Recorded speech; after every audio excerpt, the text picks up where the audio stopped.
The EU's chat scanning law is back on the table, and their new compromised proposal is still terrifying. Chat control, the law that would have forced WhatsApp, Signal, iMessage, and basically every messaging app ever to scan your private messages before they're encrypted, was supposed to be dead after the vote failed last month. But, like every bad surveillance idea ever, it has clawed its way back from the grave. This time the proposal is wrapped in a compromise so flimsy that you can see the authoritarian fingerprints through it, and nobody seems to realise just how close Europe came and still is to a world where every photo, URL, and voice note is monitored by design. For context, the original 2025 proposal for the Child Sexual Abuse Regulation demanded mandatory scanning of all private chats. Services like Signal and WhatsApp immediately said the same thing. This is impossible without breaking encryption. End-to-end encryption works because your provider can't read your messages. The EU wanted them to read them before encrypting, a disaster for privacy, cybersecurity, journalism, and democracy. And then, after months of backlash, the Danish presidency withdrew the mandatory scanning proposal, but now they've reintroduced a half-good compromise. Within the new proposal, mandatory scanning is gone, voluntary scanning is back,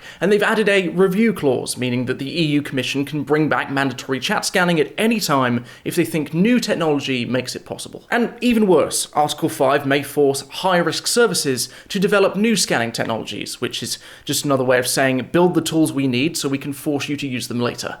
And the voluntary involuntary scanning is doing a lot of heavy lifting here. Voluntary scanning still means big tech can read your private chats, that they can train AI models on your messages, that they can pass suspicious content to authorities. Innocent people can get flagged by false positives, and unencrypted platforms become the default for the poorest and least informed users. Yes, this new proposal is better than the previous one. Yes, mandatory scanning being dropped is a win for privacy activists. And yes, protecting children from abuse is a moral imperative. But this compromise is still dangerous. It still sets the stage for mandatory scanning later. It still pressures apps to build tools that weaken encryption. It's a stay of execution. Europeans deserve digital safety without giving up their right to private conversation. And until the EU withdraws mandatory scanning entirely, with no review clause, no loopholes, and no backdoor language, this fight isn't over. Go to fightchatcontrol.eu for more information.